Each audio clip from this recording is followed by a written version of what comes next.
We're going to call this the city meeting for Cherokee Village for June 15th to order. I'm going to stand and do the Pledge of Allegiance, please. I pledge allegiance to the flag of the United States of America and to the republic for which it stands, one nation, under God, indivisible, with liberty and justice for all. We'll recognize a moment of silence.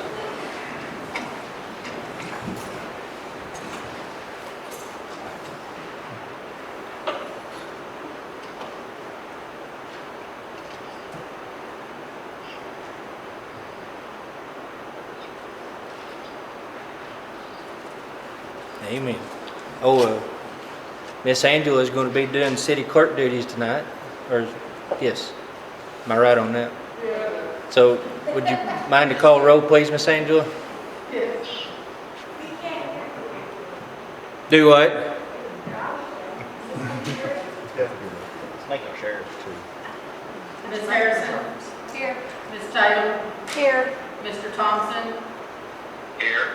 Mr. Martin? Here. Mr. Smith? Here. Mr. Ishmael? Here. Mr. Tatum? Here. Ms. Rowland? Here. Mayor? Here. We're all here tonight. Would you please make a note that Mr. Thompson is on the phone and not physically present in the It is building? noted. Thank you. All right, we had time to look the agenda over.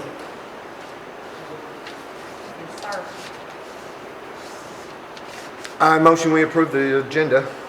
I'd like to discuss first, since Mr. Thompson is not in the building, I would like to move the phone system to either July or August. My only question is to him is how we're going to pay for it. Everything else seems good. And I'm under the impression the trash ordinance is on hold too, correct? It is. So maybe if we could pull all old business off of this agenda, it will get us through it quicker. So that's, Mayor, can I respond to Mr. Martin's comments? yeah, can you put them near the, yeah, thank you. Yes, sir. It has been set out previously by precedent multiple times when other members of council, such as Ms. Rowland, who had health issues and could not physically attend, that it did not affect the ongoing business of the city council meeting or votes or business discussed. And I believe the precedent has been set, and if Mr. Martin has an issue about it, then let him put it into a motion form and let council vote on it. And I'll abstain and he can abstain as to whether or not, but I believe the precedent has already been set. If Mr. Martin has an issue with the fact that I'm physically called, I'm in Starkville, Mississippi. No, Mr. Thompson, that's not my issue at all. My issue is, last time you put something on the agenda, you were great at putting on detail of what was going on, and this time it fell short. And I understand you might have an emergency or something happening, so I would rather you be here to talk about it physically rather than trying to hear what's going on over the phone. I have no problem with getting the phone system myself, but I want to know who we're robbing to pay for it, and that's my biggest thing. And I think it would be better received when you're here being able to see and hear and respond. Not that I have a problem with the phone system, it's just that I think it'd be better off if you were physically in the building and everybody be able to hear you well. Well, Mr. Martin, what specific issue is on tonight's agenda that you feel makes it problematic? Okay, point of order, Mr. Mayor. We're getting into the agenda, and no. We just need a motion whether to approve the agenda as written or amend the agenda. And We have a motion on the floor by Mr. Smith. I'm looking for a second. A second. Is that Mrs. Harrison. Ms. Harrison? All righty. Motion by Mr. Smith, seconded by Ms. Harrison to approve the agenda as written. All in favor? Why, I thought it was as amended. Not as written, as amended, right? We didn't amend it. Well, he made a motion in second, so now it's time to vote. And if you don't want to do it as it is, we can have another vote if there's enough people there to do that, to remove the other things off the Let me agenda. just clarify, because I think there's some confusion. I know you're wanting the trash in the phone system being moved, but it's already on our agenda showing that it's been moved. So I think that's where the confusion is. So actually, you're right, we would be voting just as is and move on. But those two things are being tabled. It would have took 30 seconds to move through it and say that we was going to table it the next month, and we spent 5 minutes arguing over it. So we can either vote or we cannot vote, and then we'll just sit here until we just figure out what to do. See what the paper says, let's see what the paper says. Moved from May. Yes. So All we have to do is table it when we get to the old business. I just understand say- that now. Just Okay. say you want to table it to the next meeting. Gotcha. And we can move on. Yes. So anyway, motion on the floor. Do I have a vote to approve the agenda as written? Aye. Aye. Aye. All against? Abstain. Motion passes. Do we have any public comments or question on the agenda items?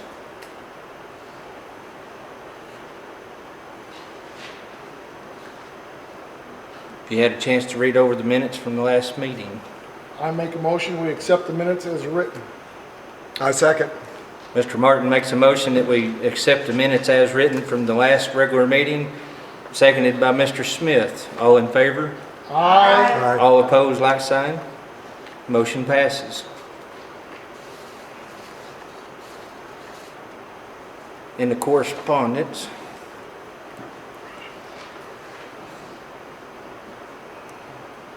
that was part of it's talking about the senior center. Part of the correspondence is that myself and Miss Penny had a meeting with the people that are in charge of it. Forgive me for not remembering their names off the top of my head. They expressed that they're extremely happy with the lighting. The lighting project is done. The safety signs, exit signs are all completed. They're very excited with that. We are, at this time, we have put out bids to repair the flooring. We've only had, what, 2? We called 9. I Yeah. had 4, actually I had 7 show up for reviewing the projects. I've had 3 bids submitted. And they was quite a bit higher than what have in the budget to afford for Yes, now. sir. So we decided that, and they was agreeable that we'll probably do it as a project at the first of the year. It'll be something we can budget for this year and do it at the first of the year.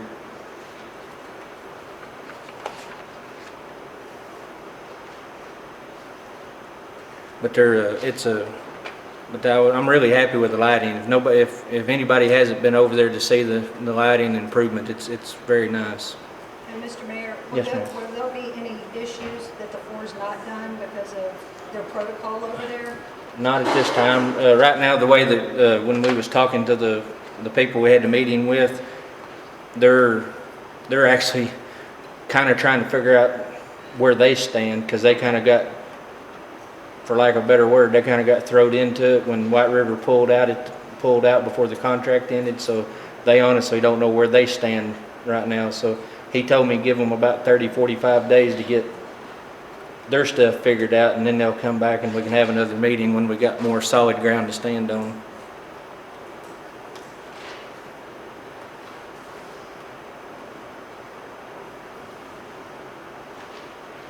Yeah, let me see.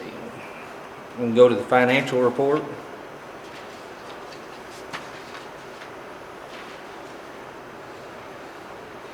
Had a chance to look it over. Any questions?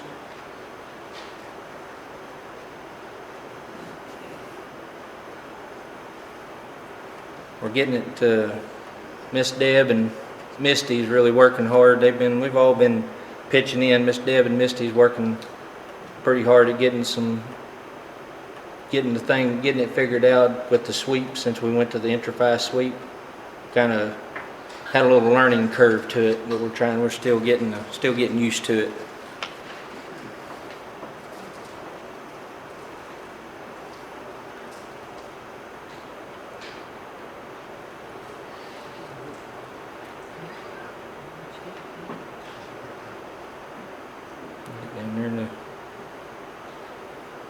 Any questions on the financials?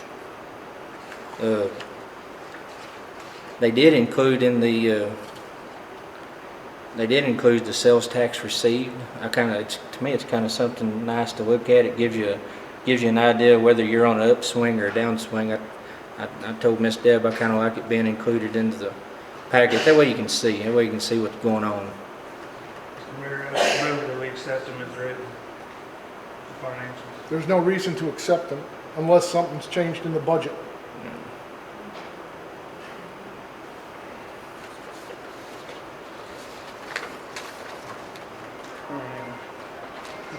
Yeah, let me get down here. I second Mr. Tatum's motion. Motion made by Mr. Tatum, seconded by Mr. Thompson to accept the financials as read. All in favor? Aye. All opposed? Like sign. Abstain? Passes with one abstain.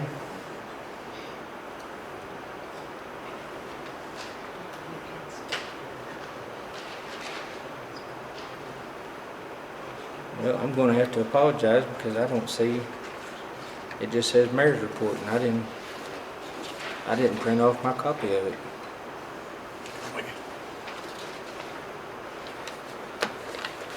Well, we actually had to, there it is.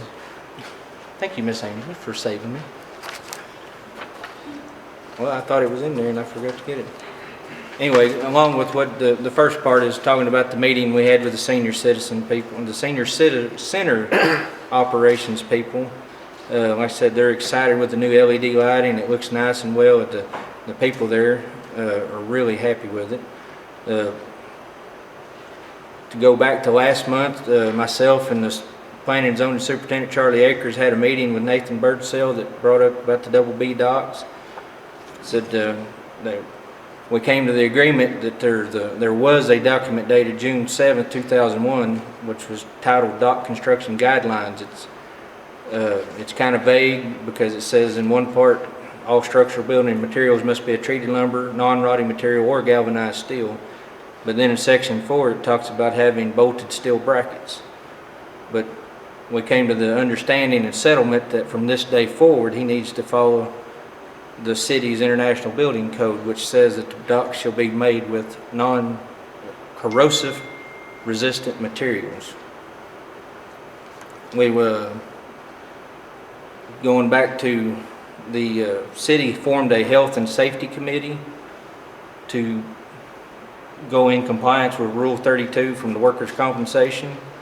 The health and safety committee members are Charlie Akers from Planning and Zoning, Joey Sheets from the road department, and Cal Dents for the fire chief. They got together. Cal did a really good job and got the paperwork all done with that. We got a health and safety plan approved through the state, so we're on the road to getting off of Rule 32, which is Rule 32 has to do with too many workers' compensation claims in a short amount of time. I actually there's a guy, I don't know, you guys may have met him, Steve Dixon. He's a field representative with the Arkansas Municipal League. He come by and had a meeting with me.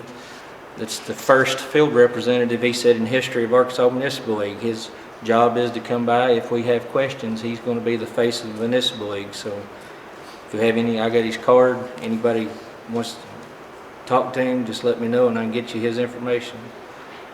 I actually, on June 8th, I had a meeting with Amy Williams, the regional manager for the Northeast Arkansas Economic Development, and Grayson Bigger, Northeast Arkansas Intermodal Authority.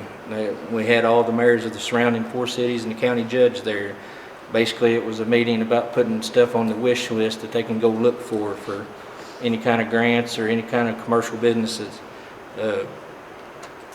Miss Williams was given indication that there's several industrial type manufacturing facilities that are interested in locating in this area. So that's a good deal, bringing some more jobs. And also need to put out a reminder that starting July 20th, the next regular city council meeting, the starting time will be moved to 6 p.m. And that's all on the mayor's report. Sorry about that if I get perspiring up here. It's still a little warm, ain't it? It still is warm. Mr. Mayor, on the dock, has that situation been ramified or is it in litigation? It's, the city's part is, he's good with the city. We've took care of, the city part's good.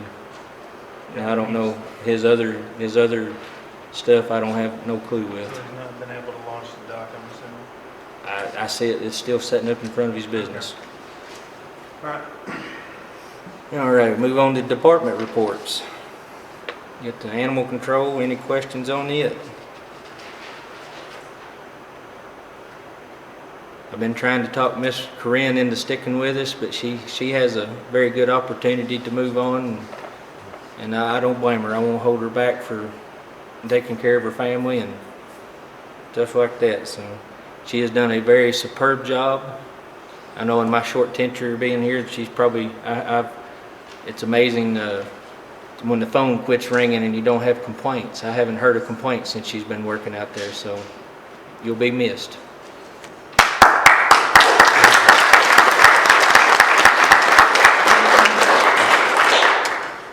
Anything on the community service? District court?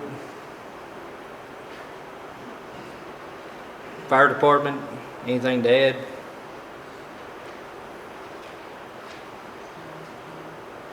Planning and zoning, code enforcement? Police chief, anything to the police report? Police department report? Chief, were you told about the grant that the county just got about for the court system and being able to, Yeah. okay, you know about that? Yeah, we got together yesterday and was kind of looking into it to see what we can get to get some more, get cameras and security system to. Street department. Alrighty, other reports. A&P minutes.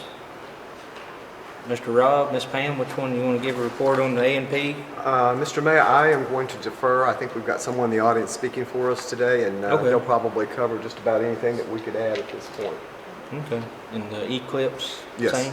Same with the Eclipse. Okay. Any questions on any of the other committee reports? We'll move into old business. Old business number 1 is the phone system. Mr. Thompson, would you like to say anything about that, or do we need to table it until August? Would it be the August regular meeting? As mentioned earlier in the working meeting, we're tabling till August. We are doing everything to gather both technical information as well as, additional information on the contracts that were submitted. Okay. I do apologize to the city employees because I realize they're putting up with quite a few malfunctioning items within the existing phone system. We're just trying to be prudent with the city dollars. So I think we'll have a better position by waiting until the August meeting. Right. We are looking into, because of a couple of specific comments made by some of the employees, we are looking into the possibility of getting some used or temporary equipment if a particular phone is malfunctioning. So we're going to take a look at that and see what we can address, but nothing in terms of a major system replacement. Okay, so motion to table the phone system till the August regular city council meeting? So moved. Second? Miss Rowland makes a motion to table the phone system to the next regular city council meeting in August, seconded by Mr. Martin. All in favor? Aye. All opposed, like sign. Motion passes. Number 2 is the trash ordinance. Miss Rowland? I would suggest that we table this as well until August. I have not had a chance to get with the city attorney yet, and some new information has just come up about changes with the trash company as well. So I think we need to get some more details about that. The biggest thing here is, you've got the city contract with the trash company, and then you've got the ordinance. and we need to make sure that those two things match. Everything matches. And outside of that, we have an enforcement issue because we are shorthanded. And then we've got issues with the trash company where they can't fulfill their part. You can't punish a citizen for that. Yeah. So it's kind of up in the air right now. So I would just say, when we get all the details and maybe they can get things settled out there, then we've got a better shot at getting this worked out. Okay. Need a motion? A motion we table till August. Second. Mr. Smith makes a motion to table the trash ordinance till the regular city council meeting in August, seconded by Mr. Tatum. All in favor, say aye. Aye. All opposed, like sign. Motion passes. Now on the new business. And it's hard for me to think that it's almost here. Yep. But number one is the short-term special use permit for the 2023 annual Cherokee Village Volunteer Fire Department Pancake Breakfast, Make a motion, we give them the permit. which will be held on July 4th, July 4th. starting at 6:30. And we have people with tickets in the audience if anybody needs tickets to the pancake breakfast. Hi, Rob, if you don't care, let everyone know how much are tickets. Tickets are $10 for adults, $5 for children under 12. Perfect, And- thank you. Under 8, I'm sorry. That's all you. It's all you can eat, Yeah. yeah. I was gonna say, be We sure to will tell them send it's you all to you a can eat. line where they're making pancakes, and then we'll be making pancakes in the bay. They do a very good job. And Mr. Mayor, Yes. would you have Mr. Smith also give some details as to some corporate sponsorships available this year? Oh, thank you. Yes, we're doing something a little new this year. Any companies or individuals that like to buy 10 tickets or more, we will put you on our corporate sponsorship, and we will have everybody labeled as they are going through the lines and as they're eating their breakfast. So we'd appreciate anybody stepping up to that table. Thank you, Steve. Rob, who's the best person to get a hold of for that? If you're just running around, there'll always be tickets in the Welcome Center, and any volunteer will have tickets on them. We've got Tom in the audience tonight. We've got John Norberg in the audience tonight. Myself, Betsy will have tickets. So, we've got Larry Gorski and the chief. He'll have tickets. And that's the same for, Tickets at Base Heart, so Yeah. everybody will get by Base Heart. Yeah, tickets at Base Heart Fire Station. and that's the same for anyone who wants to corporate sponsor? Yes, yes. Yeah, good deal. Which will be immediately followed that evening by the annual 4th of July fireworks that will be held on the Thunderbird Dam. It's kind of hard for me to believe it's already that time of year. Time flies when you're having So be fun, Mr. prepared Mayor. and bring some people. Mr. Martin made a motion to pass the special use permit, seconded by Mr. Tatum. All in favor? Aye. Opposed, like signs. Motion passes. Alrighty, so now we're down to number 2 on the new business is Cherokee Village advertising promotions request by Jonathan Rhodes. Go ahead and. I'm getting old. I gotta take my glasses off to read, but then I gotta put them on to see. Thank you, Mr. Mayor, and thank you, council members, for the opportunity to speak tonight. I'm on your agenda twice, so I'm getting a big bang for my buck here tonight. I'm happy to speak about Eclipse and also A&P in general during this segment, but I'm here at this moment representing the Cherokee Village Advertising and Promotion Commission, which I chair. You have before you a request. The request is pursuant to the ordinance that created the Cherokee Village Advertising and Promotion Commission. And we are asking for approval for the commission to engage consultants as needed to help the commission carry out its mission. Let me clarify a few important points before I take any questions. This is not a request for money from the city. This is not a request to add an employee to the city roster.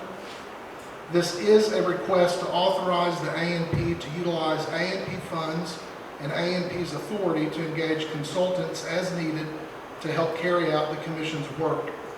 The consultant or consultants will be engaged on a contract basis with no set office hours, no office space, no tax withholdings, no benefits, no W-2. The consultant or consultants will provide us with a W-9, and we will provide them a 1099 Because the Cherokee Village Advertising and Promotion Commission falls under the city's tax ID umbrella, the commission will work with Deb and her office to ensure the city has all the necessary information to issue the consultant or consultants a 1099 when the time is right for that. The timing of this request is important because the commission, and I will say that, as you know, two of the commissions are two of your council members, Pamela and Rob, and then I'm not sure if any of other commissioners are in the audience tonight. But the commission works very hard. In addition to our monthly meetings, the importance of the timing of this is really threefold. The amount of work ahead of us to prepare for the 2024 solar eclipse, which the commission has taken the lead on. The increased demand for marketing engagement opportunities that come to us almost weekly, and the need to continue expanding the commission's work and reach. So the proposal that we submitted outlines in more detail about what we may engage consultants to do. And so at this time, I'll entertain any questions that you might have. Sir? My question is, I'm seeing the city possibly need the same thing in the very near future. And I was wondering maybe we could find a way to have AMP and the city work on a position in the city for that type of thing. I also have definite views of how AMP and the city are supposed to be working together. And I have just about as many years in it as you have, considering what towns I've been in. And I would like to see if we could work together on creating a position at full or part-time, because we have internet capabilities and things that should be updated and shared. And if we were working with you instead of as two separate entities, that might be the bomb. So I'd like to see if in the future we can see if we can find a way to do that. I want to also thank you about presenting like this to the city council. It's nice to be able to go through and read and know what you want before coming to a meeting. I commend you on that.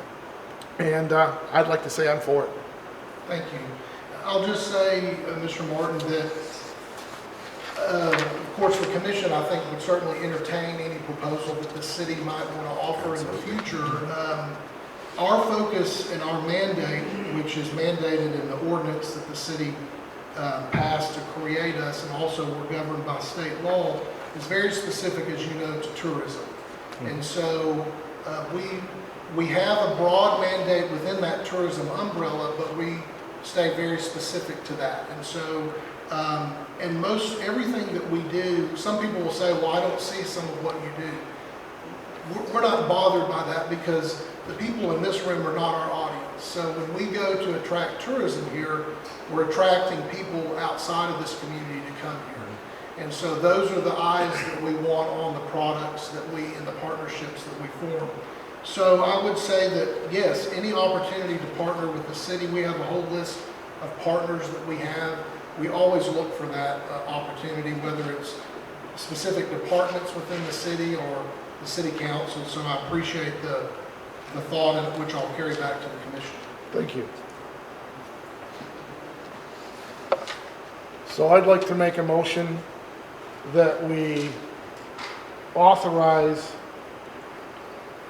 we don't have to worry about finances because that's all being taken care of by you, authorize them the ability to take and hire a consultant. Is that the proper term? Consultant or consultants as needed. Consultant or consultants as needed. Is there a time frame where we're going to do it a year, or is this in perpetuity? We would like it open-ended.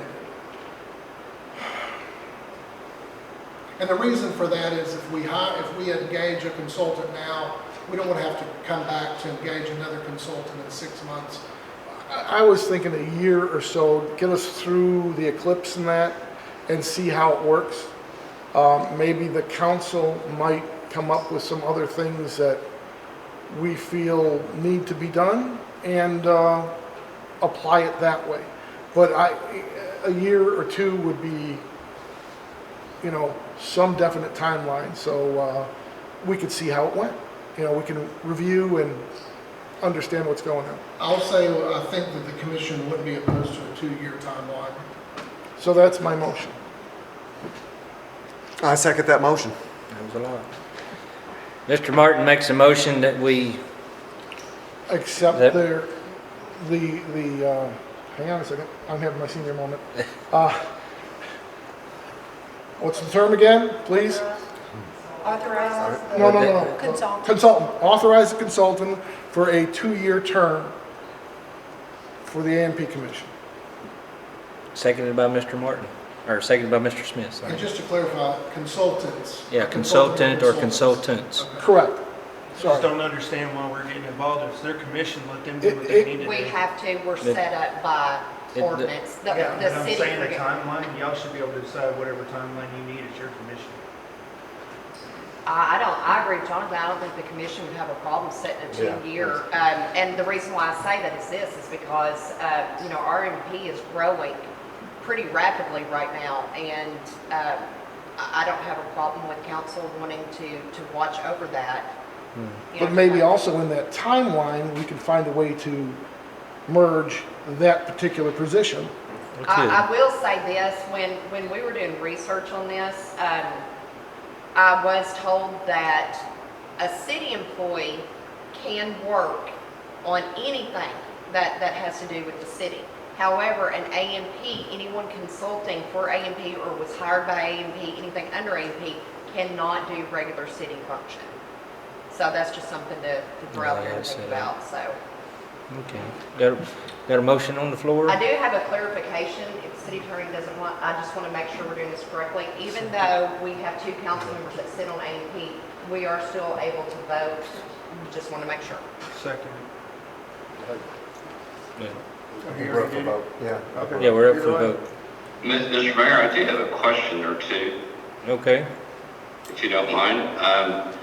I would like to ask, is there a dollar amount contemplated for this effort? And I realize you may have 1 consultant, you may have 2, but when we're questioned by citizens, you know, because the A&P is funded by virtue of an A&P tax.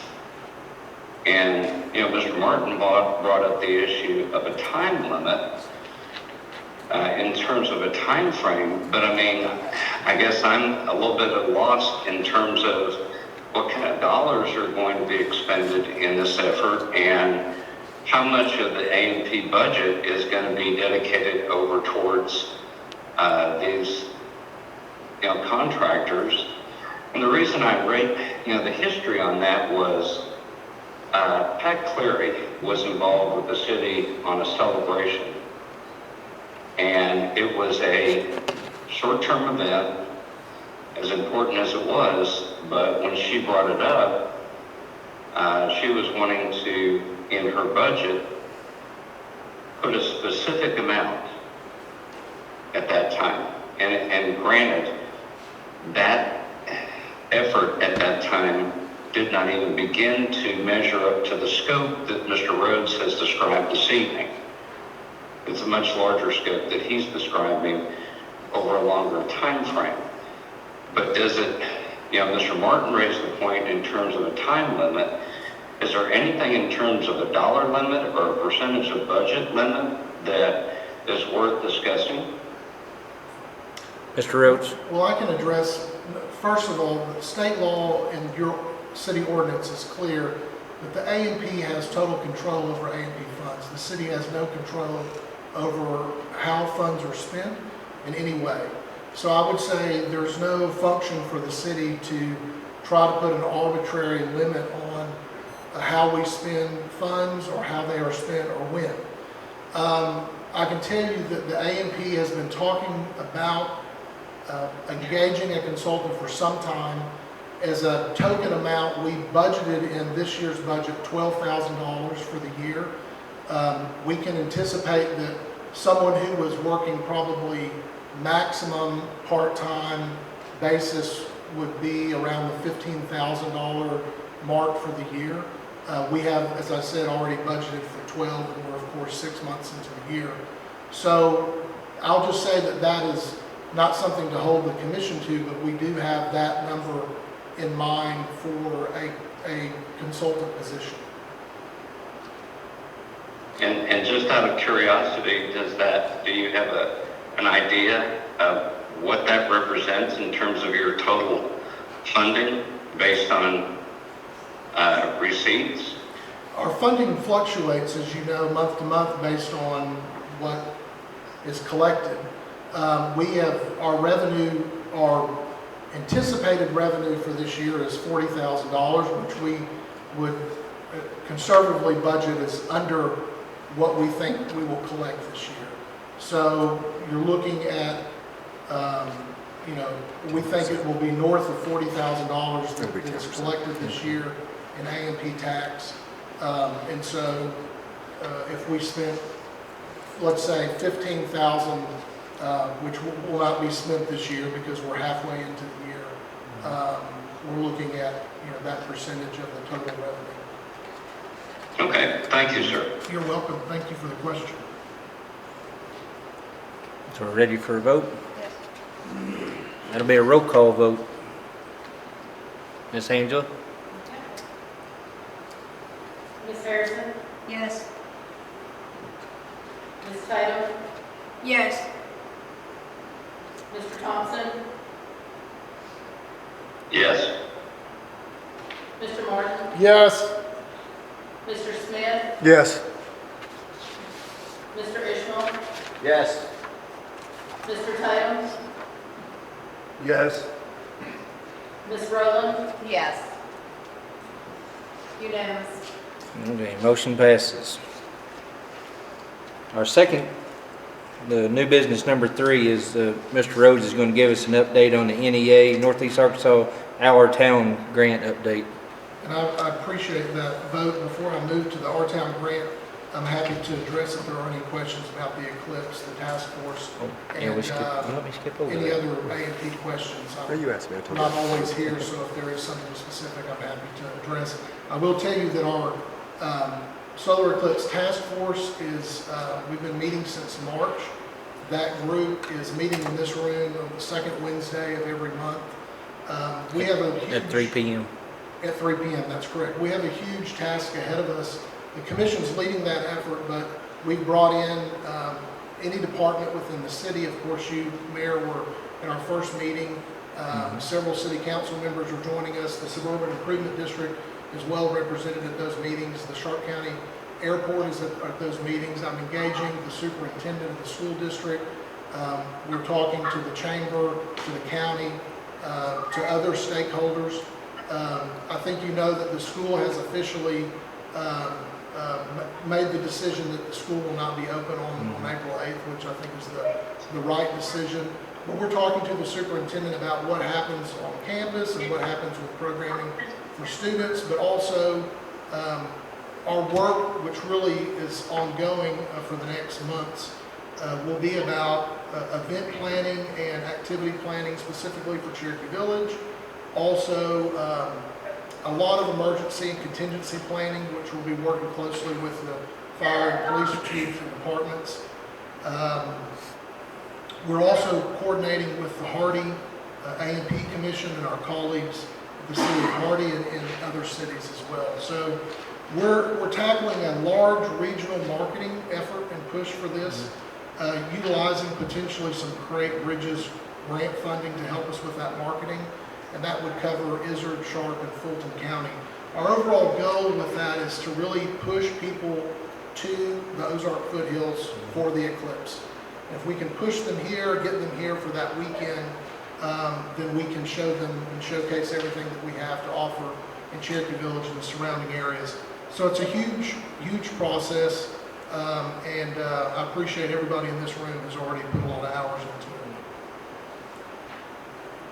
I'll move on, if there's no questions, I'll move on to the Our Town grant. I really just wanted to take the opportunity, since I was going to be here, to just update the council on the Our Town grant. I realized that there are only a few council members who were here when we initially applied for this grant and when it was awarded in 2020. So I just want to take a few minutes to update you. The mayor, when he first came in, requested a briefing and provided a binder, and we sat down and had a good briefing about our town grant. And of course, we worked closely with Mayor Stokes previously and others within the city on this grant. Very quickly, let me give you an overview and why this grant is important. At the time that we were looking for grants, we were looking for ways to jumpstart a comprehensive master planning process in Cherokee Village. We found this grant, which is unique because it allows us to use cultural mapping as a stepping stone to community planning. And community master planning is critically important in this village. The last time that we had anything that resembled a plan, it would have been Cooper Communities, and that would have been the original developer's plan to develop this community. There has been no such plan. I mean, there have been some attempts, but there's never been since a real comprehensive master plan bought into by the key stakeholders of this community. And so when we found this grant through the National Endowment of the Arts, it focuses on cultural mapping,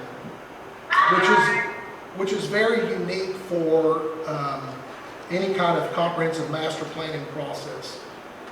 And we wanted to use the grant to really look back at 4 critical points in the history of this village and use that as a way to map a possible way forward.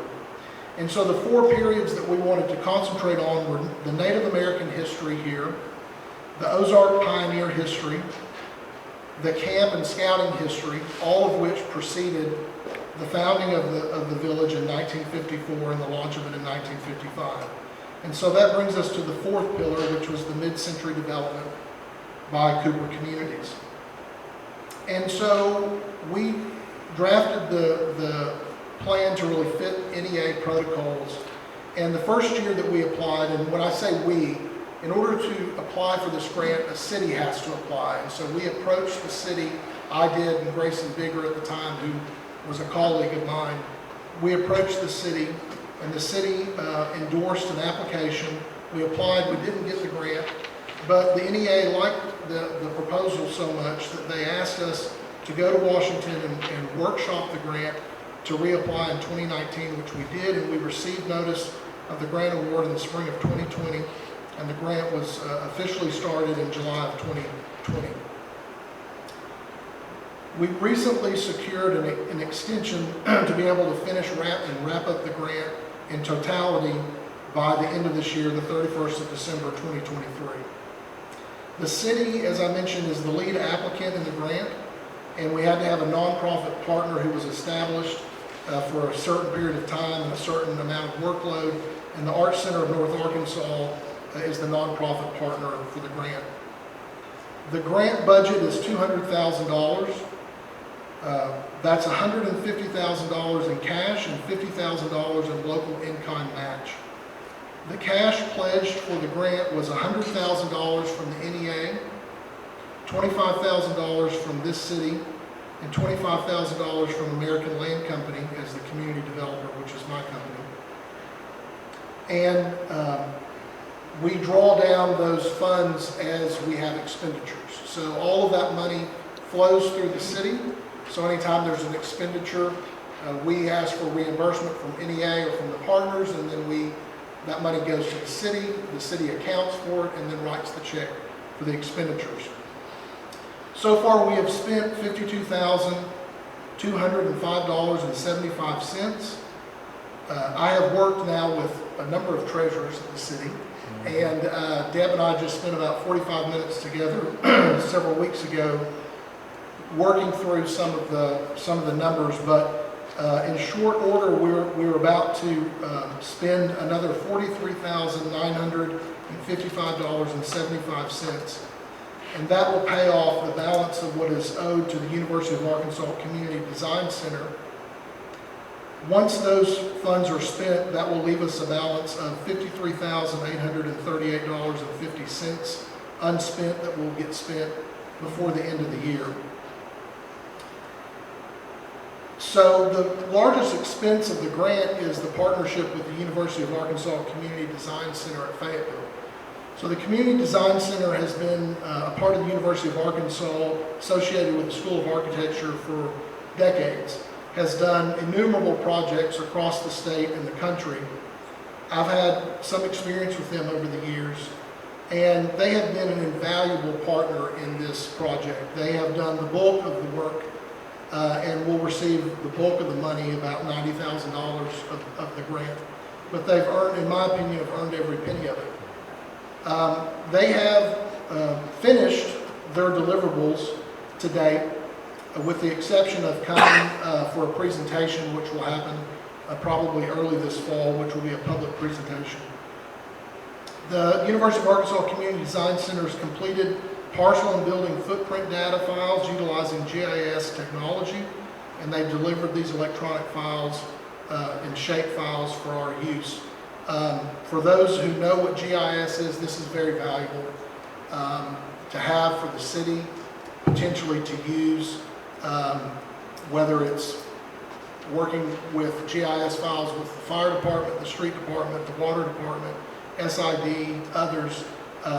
That mapping technology is so critical to any kind of valuable planning and maintenance program. They've completed 52 cultural maps, which is the core of the mapping project. They delivered a lecture, which Grayson and I went over and participated in November 2021 at the David and Barbara Pryor Center for Arkansas Oral and Visual History, which featured Cherokee Village. They've completed the framework plan and the cultural maps, totaling 276 pages, which is now under review. And that plan, or components of that plan, has been submitted by the university and has received already 4 different awards or honorable mentions, which is not just for the University Community Design Center, but it puts Cherokee Village at the fore. Honorable mention in the Block Street and Building Design Competition from Arkansas Times, the 2022 Architects Newspaper Award for Best Design in Unbuilt Landscape, Urban Design and Master Plan category, the 2022 Plan Awards Program sponsored by Plan Magazine, and they were just recently shortlisted for the DNA Paris, not Arkansas, France, Paris Design Awards 2023. Judging is in the final stages with winners to be announced at the end of this month. So that tells you what level of product that they produce, and that puts Cherokee Village out in all of those circles. During the next 5 to 6 months, as we wrap up, we will be focusing on finishing some of the local work priorities and the in-kind match. That will include working with the Cherokee Village Historical Society to record both audio and video and to create a library of oral histories about Cherokee Village. We want to work with the city or with the SID, and I briefly mentioned this to Betsy, to research potential for preserving Cedar Valley history in current structures and also museum quality displays. As you know, Old Kayakima has done a remarkable job of preserving its history, and we would like to potentially use some of this grant funding to work with SID on finding ways that we can preserve some of the Cedar Valley history, which will be lost once this next generation of campers passes away. We want to potentially create a photo and video tour of homes and some structures in the village that celebrate the legacy of E.G. Jones in mid-century modern design. This is an important component of this grant. Most people in this community, or some people in this community, may not be familiar with E.G. Jones, the influence of his architecture here, the townhomes that he designed, the home on the North Golf Course that he designed, this building and the influence he had in the town center design, and the importance of mid-century modern design in our landscape here, in houses and houses that are being preserved for their mid-century modern design. This is a very important calling card for people who are looking for communities that appreciate architecture and who are specifically interested in mid-century modern design.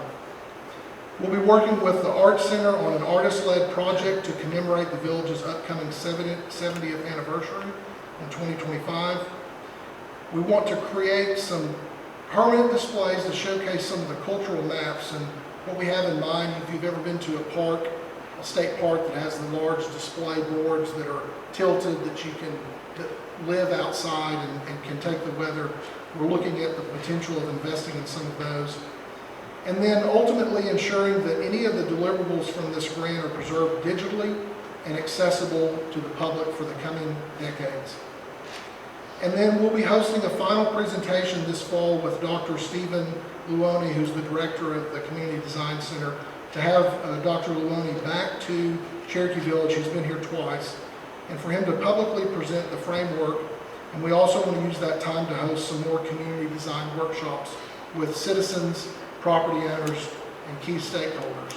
I finally want to just say thank you, because planning for the future is not easy and it's not always fun, especially during times when we're just trying to figure out how to balance budgets, or fill potholes, or fix swimming pools, or keep departments running.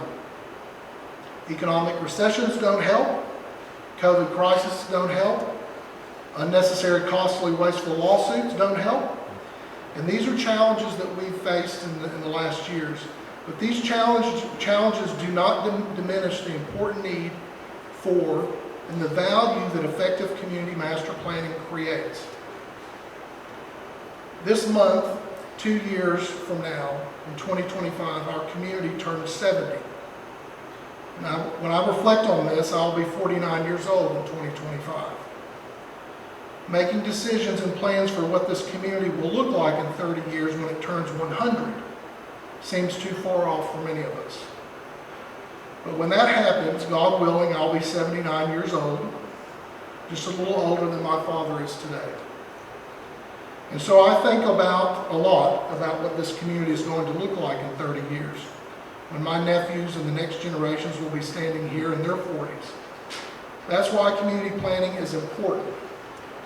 That's why the work this council, the mayor, the city departments, the various committees and commissions and the SID leadership, and the work of so many other stakeholders and citizens is so important.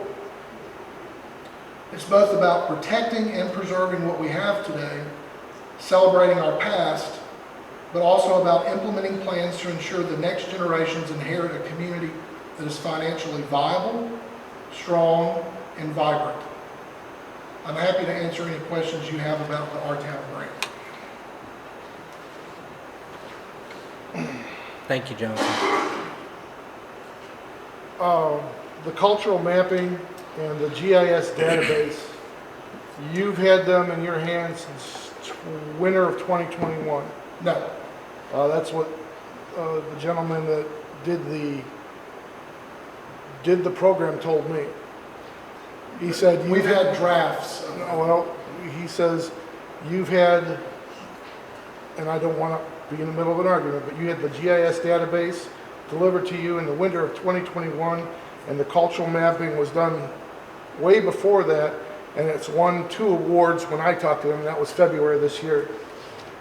I commend you for what you're doing, but in all these things that the city and the citizens have, I would like to see that there is one repository for all this stuff, and that be the clerk of the city taking care of it like she should do every piece of data.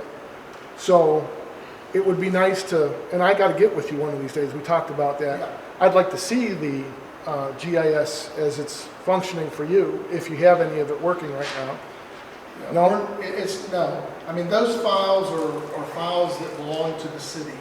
And I'll just say candidly, I don't think anyone at the city is using GIS. I think the only person that you've had who does that is Mike Chandler. And so Mike worked with us and worked with the university to help develop those GIS files. I do think that part of the recommendations that will come from the university is that the city look at having a planner for this city and to actively be able to use those GIS files. But yes, I mean those files, any work product from this belongs to the city. So you haven't been able to use the GIS files, is what you're telling me? We have not, Okay. I have not personally done anything with the GIS file. Because another thing along with this is we gotta start worrying about infrastructure. Yeah. And I don't know about you, but I see what's happening in Hardy and Highland concerning sewage. Yeah. And even locally, we're having lots of things happen. And I would like to see the city planners start going up with a 40-year plan on how to make this happen. We see what happens when they have pressurized systems, and that's not the best in the world. But if we start 40 years ahead, we can make things happen. Yeah, and just to clarify, so in order to utilize that GIS, you basically have to have a seat. You know, you have to have a computer somewhere where that file lives and can be utilized. And so, as part of this grant, you know, we might talk to the city about, I mean, right now, I don't want to say you don't have anybody, maybe you've got someone and I just don't know who is familiar with GIS and can utilize it. Mm-hmm. Mike has kind of always been our go-to. Mike has done most all of the mapping, as you know, for the city, and is extremely talented. But those files are the city's files. And over the years, I've talked to the water company and others who are doing some of their own mapping. And the beauty of GIS and ultimately of comprehensive master planning is not to recreate things that you could just have in layers like GIS mapping. Right. And so ultimately what we want here is the fire department to have a layer showing where every hydrant is, and for the water department to have a layer, and for planning and zoning to have its layers, and so on and so forth. Mm-hmm. That's the beauty of that type of system. But you have to invest, the files are there, but you really have to invest in the personnel and the equipment to then utilize it. Thank you. Yes. And the other data, I believe, he sent me the files. Okay. So I have them in PDF format. If you don't have them in PDF Well, format. we've received the full report. So Okay. it's 276 pages, and it's part of the grant. We've budgeted for some money for some printing, but it's going to be so expensive to print these reports Yeah, that we need to determine a limited printing that we can do. But ultimately, we want to make them available on a website, and probably something that links to the city, definitely the city website or a standalone website. We haven't gotten that far. Okay. Because we want it to be something that anybody can access at any time, all of those deliverables. sounds great. Thank you very much. Appreciate it. You're welcome. Any more questions? Thank you, Jonathan. Thank you. Item number 4 on new business is the extra police and fire for the 4th of July events. Ms. Rowland? Okay, so I'm gonna let our chief of police and our fire chief speak on this because they do it so much better than I do, but I'll just give you a brief little rundown. So I'm chair of the 4th of July this year, and so I'll be the person you need to yell at, you know, things don't go smooth. But every year, our fire and our police presence during that time is vital. So with the 4th of July, it extends out past just the marina and the dam. You know, we have people that view it from Thunderbird Rec Center, businesses, this area, and so it takes a lot of police and fire to cover all that. So last month at our A&P meeting, both chiefs addressed A&P about getting some compensation for the firefighters and the police officers that are not normally scheduled to work during that time. And so a discussion was had there. You know, A&P budget is already made for the year. And we had also spoke about, there's so many entities that play a part in the 4th of July. You know, SID plays their part, the city plays their part, and the A&P plays their part. And we all have a monetary stake in it, so we felt like maybe this was something the city needed to look at. And during Monday night's meeting, it was brought up about fundraising. And we are going to move forward with fundraising. It will be heavier next year as well. So that is definitely something we can look at. But when you look at our fire and our police, it really does fall under the city. So with that, I'm going to let both chiefs speak to what their needs are and how it kind of works, because you do have ones that are already on duty that are pretty much, they know they have to work that day. And then we have ones that are not, and Monty, correct me if I'm wrong, but I believe that's the part-time. I have some part-times. After our discussion the other night, I reached out to them, and I've had 2 respond, well, actually 3 respond. So I kind of wanted to change my proposal idea just a little bit, because I do have full-time officers that would be willing to stay out past their shift. So, and I think Heather may have mentioned it when we was talking the other night, was we looking at it as a whole or as hourly. Well, if I had full-time officers that were willing to stay out after their day shifts, maybe hourly would be better for us. Okay. So out of how many you've had, what'd you say, 2 or 3 respond? 3, You've had 3 out of how many? 8, 9. Oh, okay. Okay. I know what the original proposal was, $300 per officer and per fire. And Cal, I'll let you speak on yours here in just a second. So, I know council tossed around several ideas. We did come up with a solid number. And then the thought process there was we approve that number. You guys know what you're doing. We pass it on to you. Whatever you do not use would not get used, of course, and could go to whatever. And what needed would be there. We had talked about COVID funds, ARPA funds, and reserve. We also spoke about the street grant and the extension of that, which was what, 25,000, and pulling that extra out of that and putting that back in, and it could even come from there. So I don't think we ever made a solid foundation type decision Yeah, on I mean, that. we can get the money. Right, but the money's there. That's The what I'm, money's there. yes, we thank just- you. That's what I'm trying to say. Yeah, the money's there, we just, where we pull it from. Right. So, Monty and Kelly, if you guys don't care, will you just kind of brief everyone on how many guys you're looking at, how it kind of works, and, you know, where it comes from? I have approximately 8 full-time officers. Some of those are going to be working their shifts already. Some of those are day shifts, some of those are night shift officers. So with fireworks beginning around 9, some of the day shift officers can stay over to help fulfill till the show is over, and some of the night shift officers can come in early because we park cars, so they come in earlier to help park the vehicles. So the officers that are actually already working, the 300 a day, probably none of them are going to hit that mark. If we do it hourly, then if they stay over, 3 hours, then they can be paid, the 3 hours over at the higher rate of pay. And like I said, my part-timers, I had 3 respond. 2 of them responded that they could participate. One of them is already working a full-time job, so that's where I'm at right now. And just for clarification for any council members that may not know, and for the audience, do your guys, when they work that day, they're already scheduled, do they get time and a half because it's a holiday or no?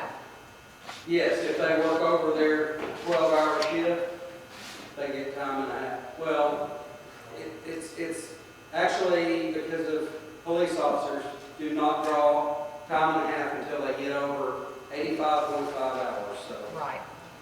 Chief, Yes, is it still accurate that you, as far as you know, need 9 more volunteers for that day? Is that number still correct? That's not I included, could use it, but I don't have that. but that's what you need though, right?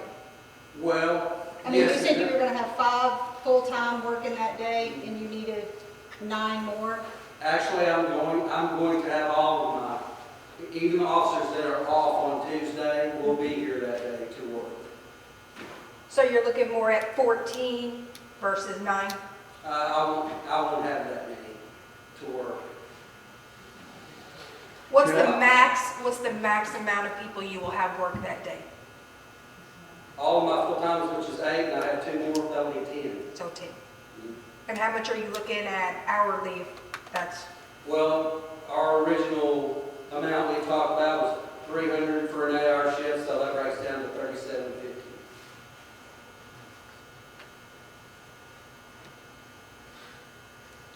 I Okay. have to say That's that's a what little excessive myself. I'm all for the police department and the fire department, but $37.50 an hour is a little much. It really is. Do you have a counter proposal?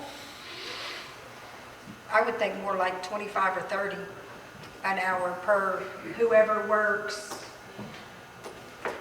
Yeah. How much did, what do you say your average guy makes an hour? 15.50, and then if we get into overtime, it's time and a half. So would $25 an hour be acceptable? That's a good rate. I would go to, I'll put a vest on and go help you for 25 bucks an hour. Yeah, it's actually, Just a little bit, that's just time and a half. Go ahead, Fire Chief. because I'm kind of the reason all this even came about. I pitched this to Monty and coerced him to come to the AP meeting. The initial intent of this was to be able to recruit people that Outside. are not already employees of the city, so we would have additional manpower to what we already currently had. The intent was be able to offer contract labor on a national holiday. In order to do that, you're going to have to pay a significant amount of money to get people to cancel plans with their family to come out and work. Yeah. You may not do that at $25 an hour. Well, you said it's a 9-hour day, right? Like I said, 8 hours. I've got approximately 9 part-timers, and I've got 2 of them willing to come out and do it. And that was with me telling them, A&P's going to chip in and help out a little more this year. I still don't have the 2 of them that's agreed to come out and work that day. Well, the reason hold on a second. How long a day is 9 hours, correct? Well, we based it 8, but I did say in the meeting, if it's an hour over, the cleanup, that's got to be done, and we'll not worry about that. Well, the reason I'm asking, don't get me wrong on what I'm saying here. You're talking $37 an hour. That's $337 at 9 hours. The cutoff was 300. Yeah, cutoff is Yeah, 300. That's what I'm saying, we're over on the $37.50.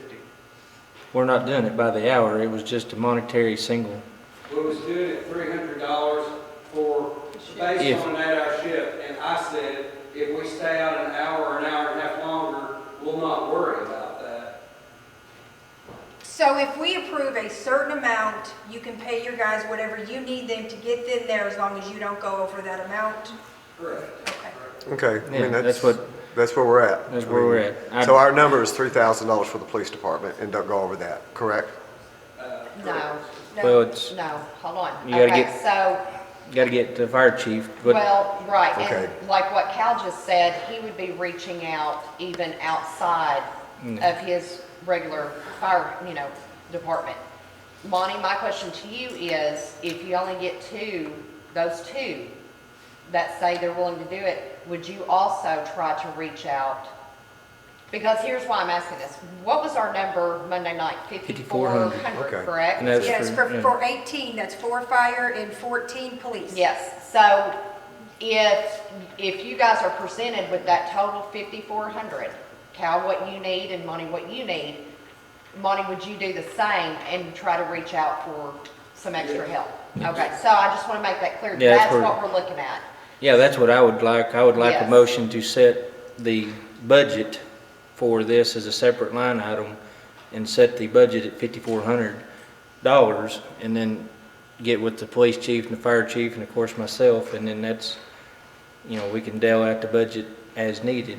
Yes. Okay, I mean, so if you, are we up to a if we motion? don't get but 12 people and there's money left over, It just goes back It to the just Well, goes and back in the something I general want to fund. add to this is, I know some people might think, my goodness, for the fireworks show, it goes so far beyond that, and both chiefs can tell you what all, Yeah. what all's Well, involved in that. in my previous life, I have worked for the police department back in the day, and the fireworks don't start till dark, but all the show, you're there you better be there by 6, 7 o'clock in the morning to set the barrels and the cones up, or you won't get them set up, and and then you're there at noon, and then you're there by the, I mean, it's an all-day deal. It's Well, not and we saying also 8 have to hours. still patrol the city and Yeah. secure the businesses. But anyway, that's- and- Yeah. If we would do that, just make a motion. I got a I- question. Mr. Mayor, I did Yes. have one other. Hold on, Heather was actually first. Okay. I Go ahead, just- Ms. Heather. I just want to ask Chief Cal, because you couldn't make it to the Monday night meeting, we didn't know your number. All we kind of heard was you might need 4 additional people, so do you have your numbers? Yeah, 4 is all I would look at paying out of what we're talking about here. And your I'll other, have 2 on duty, okay, but for a crew of 4 to sit on that dam with an engine and That basically bad. have it sit the fireworks show, that's what I'm looking at. My 2 on duty people, they're always there, and they will continue to be there like we've always done. But there's other stuff going on in the city. It's not uncommon for us to get called to take care of a medical call on the other side of town. right. Yeah. Is it fair to say that if we budget this $300 for 4 people for you, that you're set? Yep. Okay, so with that being said, there was a little back and forth at Monday night's meeting, and Chief Monty said he needed 9 additional people, correct, in addition to who's already scheduled. So I know we keep throwing around this 18-person number, but Chief Cal needs 4 and Chief Monty needs 9. And so that's 13 at the $300 rate. And I get that your full-timers might stay over, and that might be time and a half for a handful of hours. So I feel like our big number is wrong, because we keep trying to multiply it by 18, but they only need 13 extra people. Well, there's too many confusing things going on. First of all, and don't take this the wrong way, the city council is trying to get into day-to-day business, and that's not what the city council is supposed to do. The city council sets budgets and oversees the budgets to make sure we stay within budgets and sets SOPs, and help me, Peter. Correct? That would So what I was trying to do is, I talked to both the chiefs today. We're going to end up getting ourselves marred down in the details by saying we're going to have 18 people at $300. Well, what if you only get 11?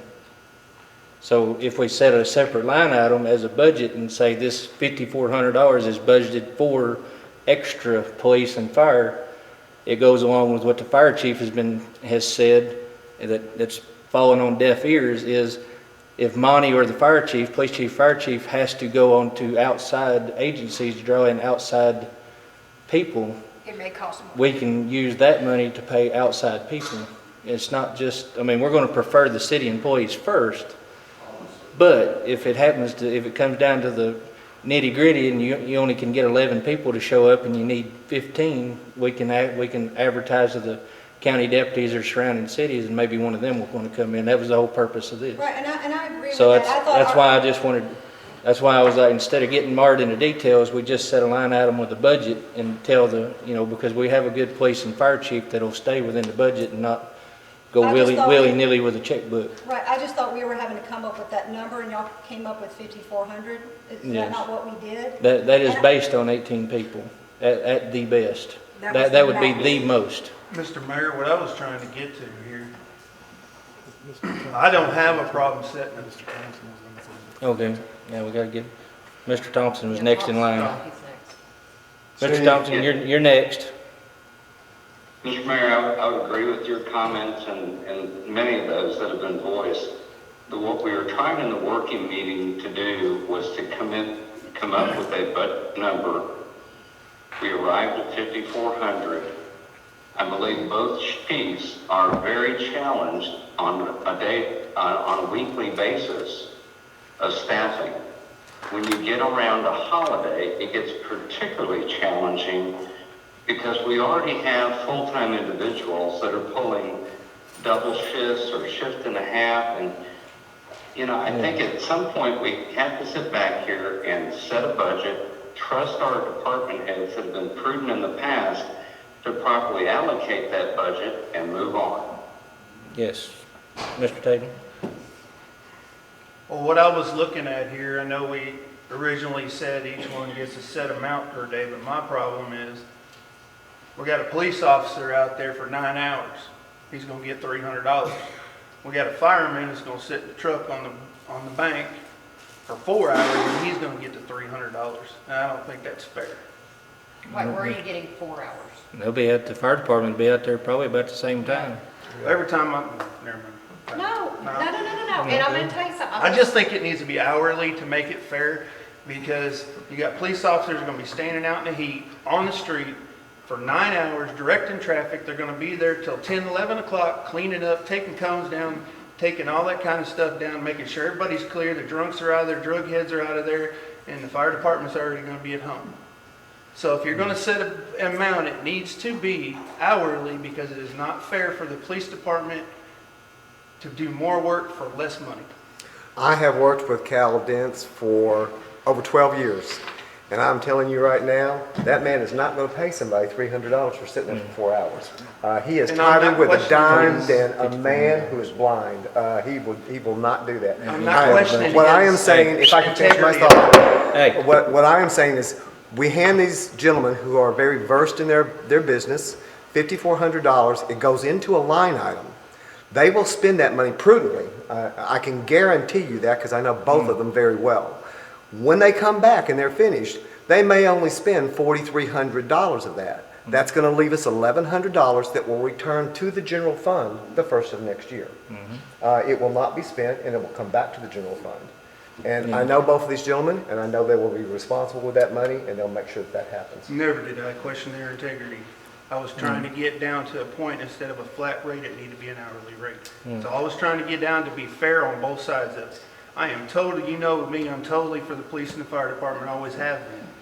I just think it's more reasonable to be an hourly rate than to say, here's $300, you show up. I don't care if you're here an hour or if you're here 10 hours. that won't be the way. They'll Yeah, have to be here the Mayor? whole time. Go ahead. I would like to make a motion that we let the two chiefs have $5,400 total to use for the 4th of July holiday. I For second. security or whatever they decide is needed. I have a question. Yes. Is the 5,400 gonna be for both, or are you gonna Both. split it up, like 1,200 for No. the fire department, 50? It's- or I'm sure they could work together to figure out. who That's all, I needs just what, wanted to yeah. know, that was fine, I So, just, Yeah. that's what I mean, there's. We got a motion. There's a line item that both chiefs get to get Okay. into. Mr. Martin made a motion that we allocate in a line item $5,400 to the police and fire department to provide extra security patrols and fire protection on the 4th of July holiday, above and beyond normal duties. Seconded by Mr. Smith. Roll call vote, please. Ms. Tatum? yes. Mr. Thompson? Yes.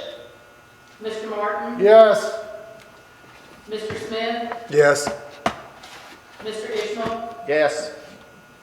Mr. Tatum? Yes. Ms. Rowland? Yes. Ms. Harrison? Yes. Unanimous. Motion passes.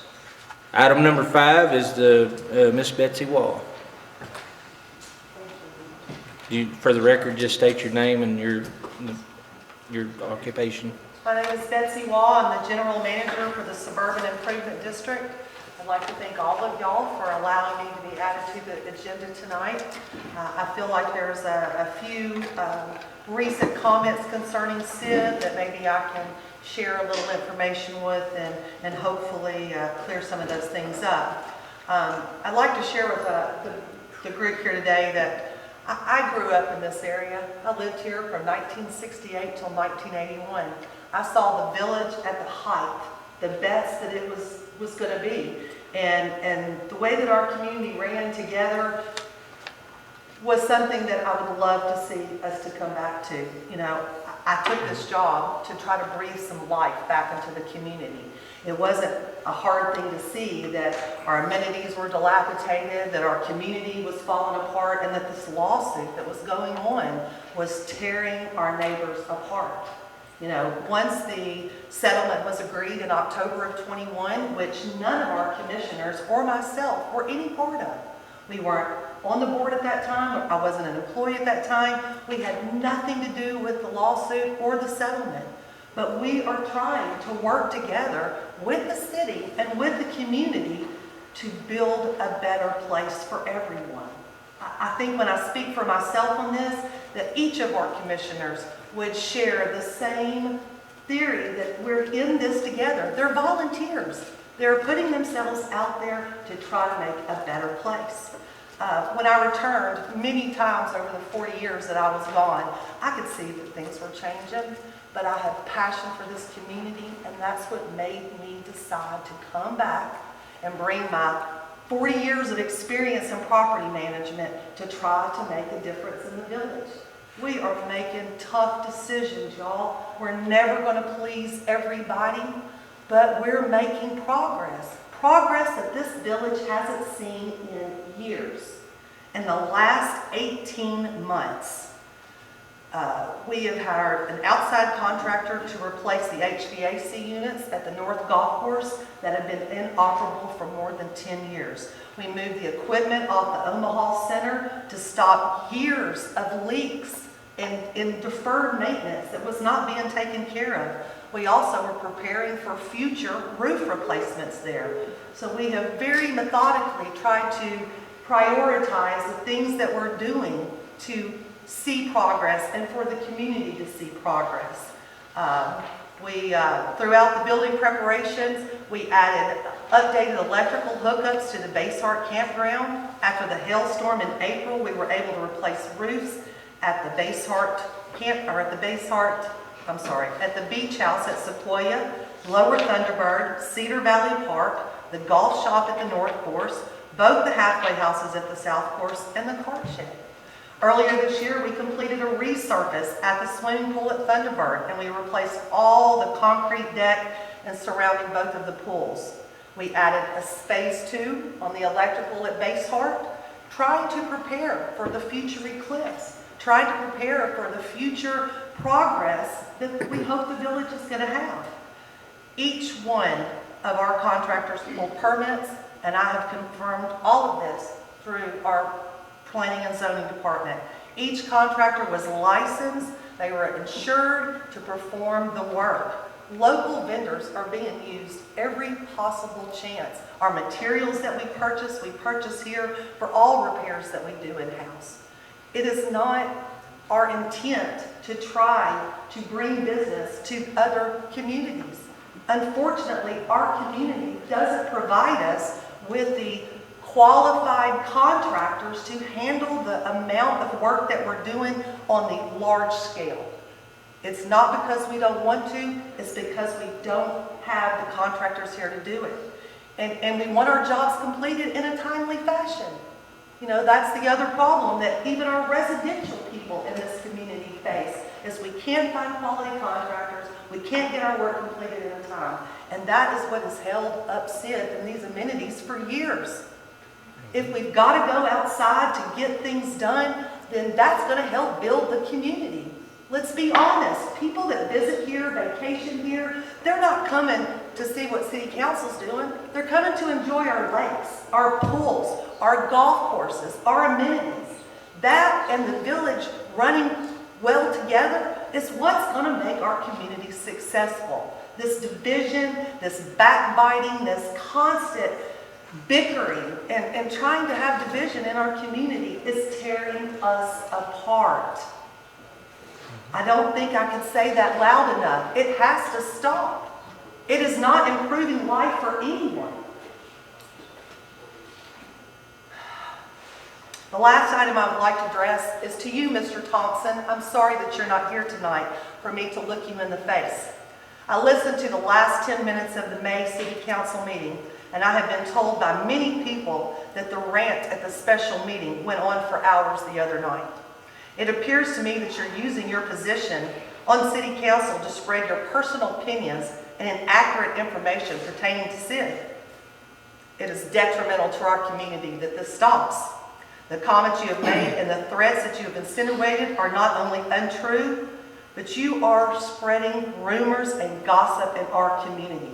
I don't believe that our residents voted our city council to use their position on this board to express their personal opinions and to bash and try to tear down other businesses in the community. And Sid is a business.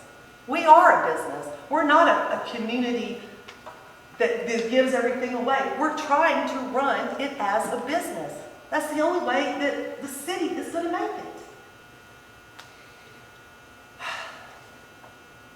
The comments, I would like to think that the issues that Cherokee Village is dealing with would be the focus of City Council and not what's going on in my office. I would hope that, being a financial advisor, Mr. Thompson, that you would be able to give more to our city and to our community about the financial issues that we face, instead of pointing fingers and trying to deflect to others. Again, the CID Commission and myself had nothing to do with the lawsuit. We had nothing to do with the policies and procedures prior to the lawsuit, and we are only trying to rebuild and pull this community back together to what it once was. I hope that you take time to reflect on what's been said and the behavior and what we can do to rebuild this community. And if you are that passionate about what's going on in my office, Mr. Thompson, maybe you should try attending some of the meetings yourself, or possibly running for a commissioner for CID. There will be an upcoming election. I would welcome you to join our team. I would welcome any of City Council to work with us to make a better community. And I open my door. I am available at any time. And I hope that all of y'all would be able to say that I have been over backwards to accommodate any time that I've been able to. I have a job to do, y'all. It is a job. It is not a popularity contest. I don't show up to work every day to try to make everybody happy. I try to do what's right. I try to do what is CID's responsibility in the community. Thank you for your time. If you have any questions, I'd be happy to try to answer. I do have some.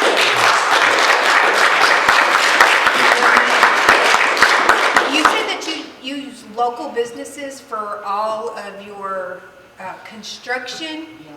As much as you can. What I said is that I use local businesses for all of our materials that we do, our in-house work, but I have hired outside contractors to do work that is above and beyond the scope that we can do in-house. Okay, because I was under the impression and informed that you got a contractor out of Paragould to replace the roof, and we do have contractors around here that can do that work. Well, absolutely. That is a $260,000 job. It's going to require trusses. It's going to require a crane to be able to set it. And the local vendors that we talked to were not able to compete with that company out of Paragould. We've used an electric company out of Evening Shade, and we used one other roofing company before out of West Plains. But again, it is not because we haven't tried to use local workers or local companies, it's because they haven't been able to fulfill the scope of work. Insurance requirements, lines of credit for materials, all of those things have played a role in these larger jobs. So if you had to get a contractor from out of town, could you not have talked to them about buying the supplies from here? Because I was informed that B&B is a little upset that the fact that you went outside of our area to buy the materials, so... Well, when I signed a contract with CK Solutions, which was approved through our commission, I have no say in where they purchase those materials. CK Solutions is not through Paragould, though, it's through West Plains. CK Solutions? Yes, because we had our roof done from them, and they're out of West Plains. They're not out of Paragould. The office that we've been dealing with Drew Purvis has been out of Paragould. That's the person that we've been dealing with. And I did speak to Mr. Zeiger at B&B. He had expressed his concerns about us not using local vendors. We had a really nice conversation, and he agreed. These are just questions. I'm not accusing. He agreed that he is on the material side and that he would love for us to be able to purchase materials from him.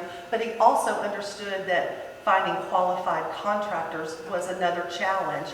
I did speak to the owner of CK Solutions. He did speak to Mr. Robbie, and I think that they are going to try to buy some of their materials from them. They use a different manufacturer for the metal for the roof, and the trusses are coming out of Batesville. So that was something that B&B couldn't get for us. So we're doing our best to try, and us locally, we shop local for everything. I don't go to the big box stores and buy our parts. We shop at Johnson's and B&B and the parts store and give back to our community every chance we can. These were just questions that were brought to my attention, so while you were here, I was asking. Thank you. All right. Thank you for asking.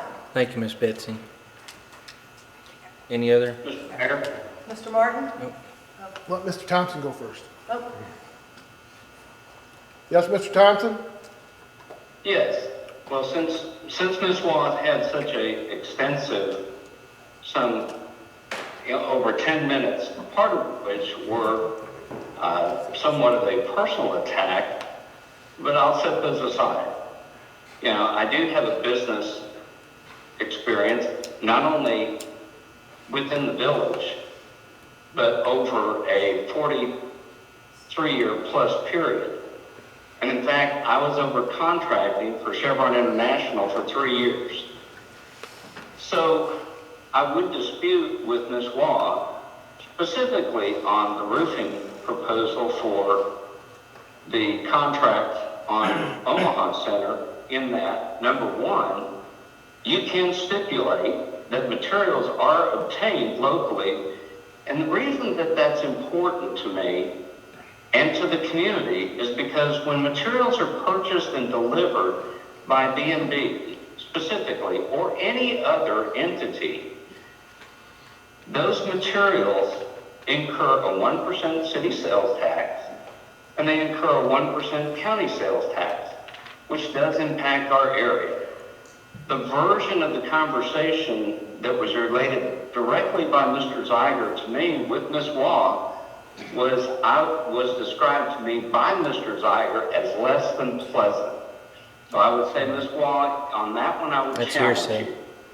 Now, secondly, you went That'd be hearsay. uninterrupted for quite some time, slamming me, and actually all I'm concerned about is that you pull permits.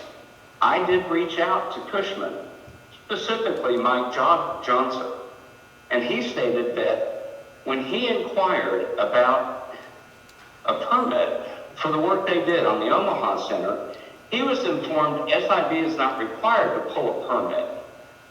And he let it go because contractors are not responsible for pulling permits. That responsibility lies with the property owner. And according to the city attorney, SIB is as much a property owner as I am or any other citizen within the village. I only object if SIB did not pull in advance and pay the permits for the work performed at Thunderbird Center and at Omaha Center or any other project. It is not a vendetta, it's not a personal issue with SID. I don't think SID deserves to be treated any differently from any other property owner.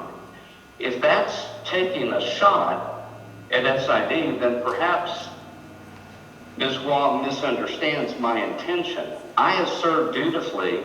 This is my 9th year on city council. I've been in this community for 24 years. I personally paid for, over an 18-year period with the Tommy Bolt tournament, I contributed tens of thousands of dollars, much of which went to the South Golf Course. So if you want to sit there and go on a personal one-for-one on who's contributing to this community, Ms. Waugh, pack your lunch. We need I to don't want to have a war with Hey.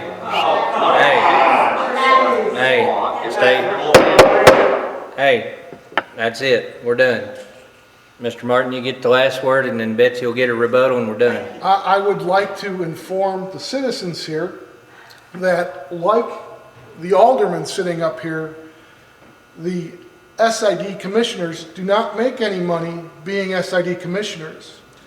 And if you just go add up, just like the commissioners here, the time that they spend doing things for SID, it's a big bunch of time.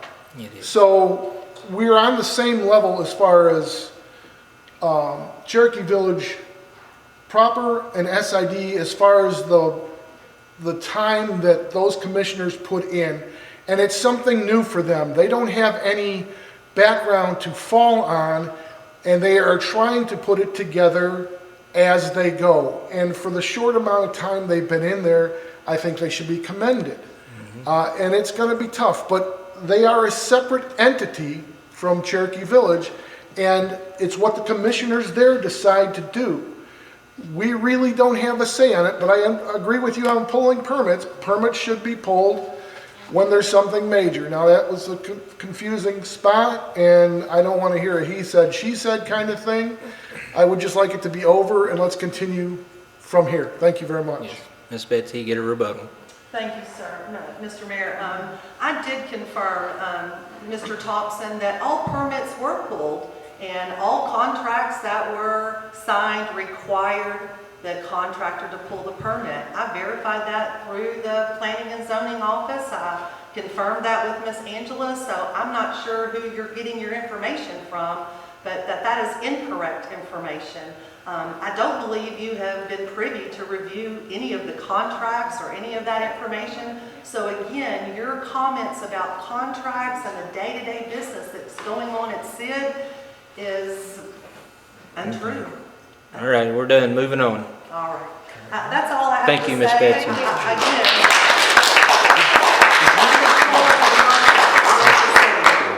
That is my intention, is to work with the city. Thank you. And if anybody has any questions, I'm sure Miss Betsy, her office staff will take phone calls. Please, anytime. Give her a call. Now we're down to comments. So number one on the list is Mr. Douglas MacArthur. Please approach, say your name and address for the record, please.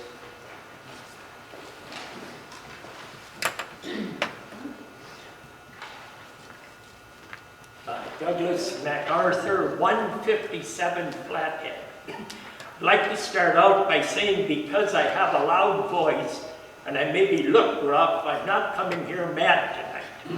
Okay, I'm coming here because I have some concerns and I am caught in a catch-22 situation. And I'm talking about, I recently found out that Flathead is going to be redone. And I was in a shock, because Flathead is rather unique right where I live. If I may try to explain briefly, it's one of the few places in Cherokee Village. Let's use this as Flathead by my place. In 2013, they were getting that white water. If it rains 2 inches, it's white water coming past my porch. And it comes down and it hits Flathead, and then coming down this way is all the way up from Flathead the ditch, shooting water. It hits here, spins, it has to come all the way down from about this height of a cement, and I don't mean to be smart aleck, I call it the Flathead Dam. Because it's cemented now for 60 feet with a tiny culvert down here. And eventually, that does its purpose. It keeps pushing the water back, back, back. It floods part of my yard, neighbor's yard, the edge of the neighbor's driveway. And I don't mind raking every time that happens, the leaves and twigs. However, it comes 3 feet up to my whole house generator. But, as I mentioned to John Kiola, as I was watching one rainy night, it was pouring, and the water's coming closer, closer, the water starts going over Flathead. Even though Flathead is up here, and that little culvert's down here. The dam did its job. It held it back until it was deep enough, pushed enough water back, it goes over Flathead. That is my relief valve. Goes over Flathead, it can't come an inch more. My concern now, when I heard that they're going to redo it, is every redoing job on a road I've noticed, when it's done, they taper for driveways because it's now about that much higher. And my concern is, when you take 60 feet of blockage and now you raise 4 inches, how many more gallons of water is that going to push backwards? And I have not seen any other place that has this unique. There's very few places where the road is up, the culvert's down. There is one. I went last night before sunset and I saw it. Okmulgee, near Miami. Yes, more water comes through there. When I was there last night, water was trickling. That is probably wider, what you might call a dam, cemented than mine. Here's the difference. There's two side-by-side box culverts that I could walk through, and about this far away is another box culvert that I could walk through. I realize Cherokee Village doesn't have money. I realize the city didn't call the shots on what road is going to get done. But I guess I did call Pam Rowland and I did call Harrison, bad on first names. She came out yesterday afternoon and she did take a video of it. It's hard to explain. And I'm going to be honest, I don't know if there's a thing you can do about it. But I guess I came tonight, so I can get my concern recorded. And I guess my only objection was when I talked to an elected official about a concern I have with a city project that is going to affect my house, and I think it's a legitimate concern for me. I hate to be told that I'm not civic-minded for bringing it up. That irritated me. Now, bear in mind, it was not myself nor Heather. No, it was the mayor. And here's what I want to say. I will challenge every member on this city council, every member of CID, if there is a project going to be proposed, and say they said they're going to raise the level of a lake, and it's going to benefit everybody. And one person says, one of you elected officials, my gosh, that could cause damage to my house. I certainly wouldn't expect you to say, don't you have any, aren't you civic-minded?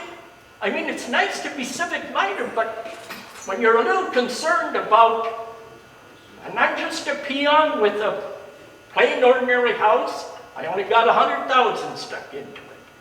But like I said, John Coyola, when I talked with him and I explained it, now you can't, things change, now you got the grant. But John Coyola, I explained it, and of course he came out 3 days later, the white water wasn't running. And when I talked with him, what John Coyola said is, I explained, I'm not going to push the issue. I've got a safety valve. That safety valve is flathead. Every time it rains, I see it goes over.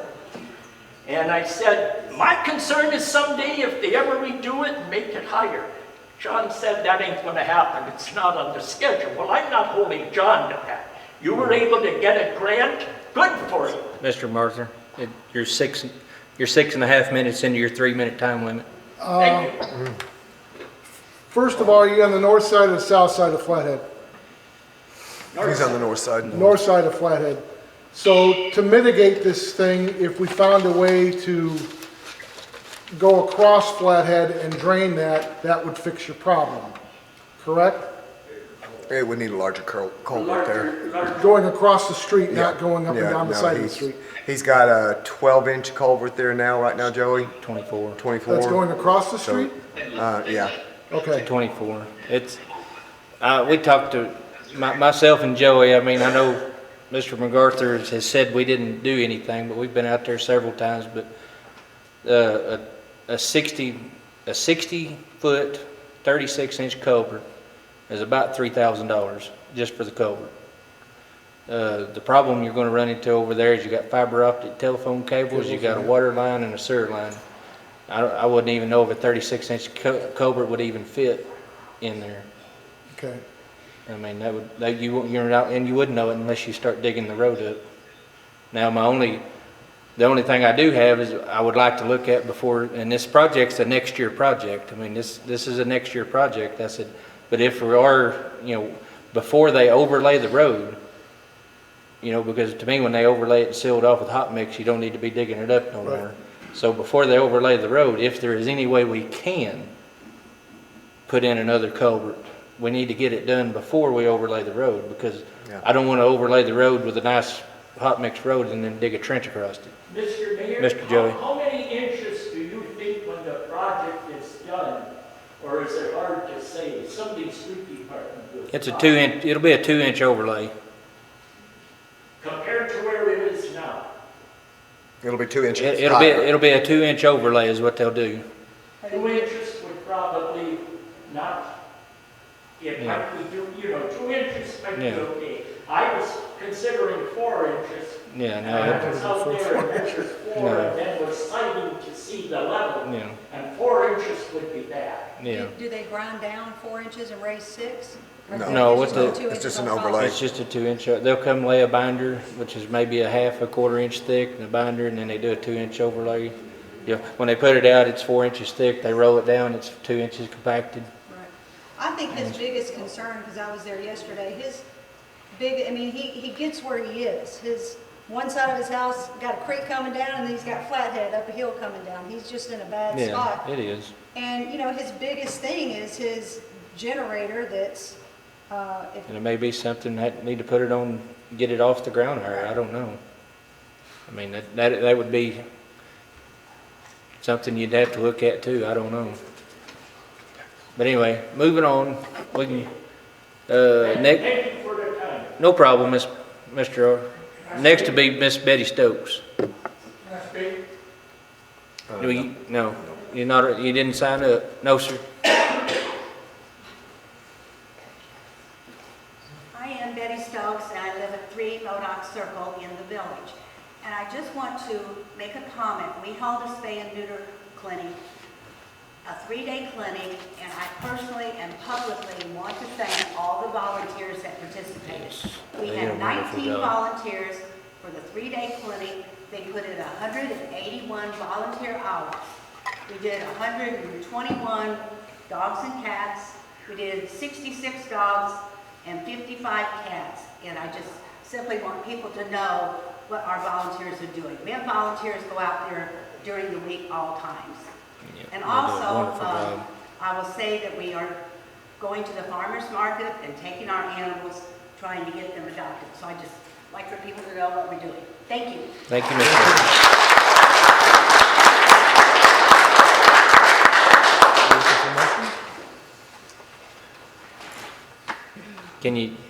You're supposed to sign up before, but is it something to do with the city business? I'd like to talk about what Betsy Watt did, what she said. Sorry, I didn't know. All right. It is. You got 3 minutes. That's it, I won't be 3 minutes. I'm Norman Flowers. I live at 164 Hernando Drive, been there for 22 years. I didn't get any involved in any of the politics or SID or anything the first 20 years I lived here. After this big upshake, I thought I better get involved. And what I've discovered, I'm the chairman of the Lake Committee for SID. And I've had a tremendous amount of complaints, and we finally got a set of rules passed. But we have a problem. We're not a police department. We can't enforce laws. We don't have any means to do it. We have a guy out there that talks to them. And I've been told that the city will not do anything on water.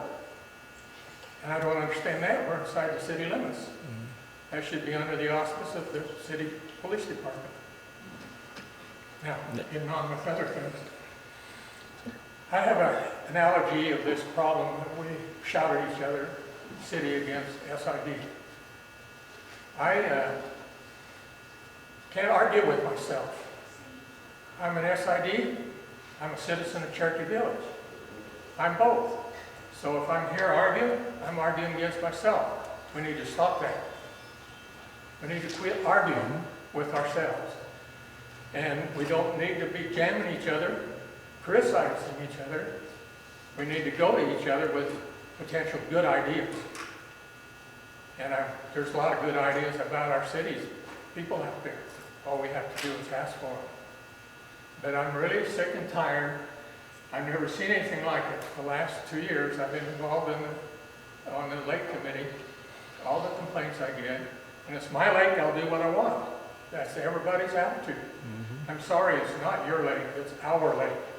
And we have to have rules and regulations to make it move operatively. I love to fish, I don't live on the lake. But again, so I'm scared to go to the lake. Because there's people out there harassing, fast drivers, people inconsiderate of fishermen, people inconsiderate of people in the water.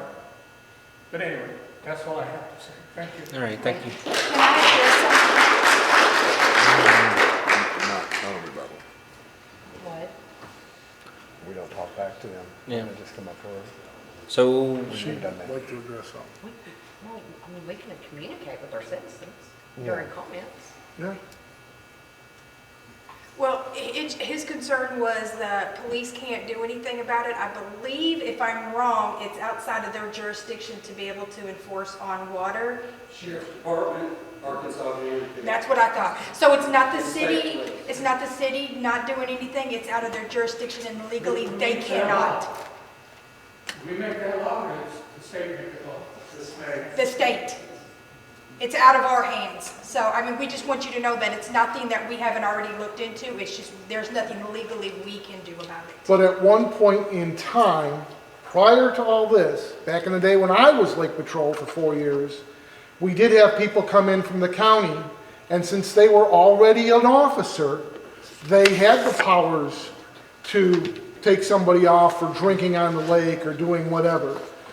And I am assuming if he had a part-time officer that wanted to take a job on Lake Patrol, they'd still have the powers to do something about it. But now we have 2 constables that might be able to do something. Correct, Constable? That's not correct. Okay. That has not been approved. That has not been approved, but it's been looked into. Right. Okay. So there's people trying to do something. What about if like safety calls the police department and says we're kicking a guy off the lake for being drunk? Once he's off the lake, can't they do something about it then? He's on ground. They can't do anything on the water, but they can get him before he gets in his home. It depends on where the police officer is and what's going on. I mean, there's a whole bunch of, I understand that, but wouldn't they be able to do something like that? I'd have to defer to the, Let our chief, yeah. yeah. If somebody at the lake safety calls and says, look, I'm kicking somebody off the lake because they're drunk. This is where they're going. If we get there before they leave, and somebody is intoxicated, Then you can stop them once they're off the water. we can stop them once they're off the water. Because he wouldn't want them driving home anyways. Pardon? You wouldn't want them driving home anyways. Correct. I just want to thank you ladies for being here. Thank you. Thank the council for being here, the public for being here. I motion we adjourn. Got a motion to adjourn, seconded. Motion by Mr. Martin, seconded by Mr. Smith. All in favor? Aye. Aye.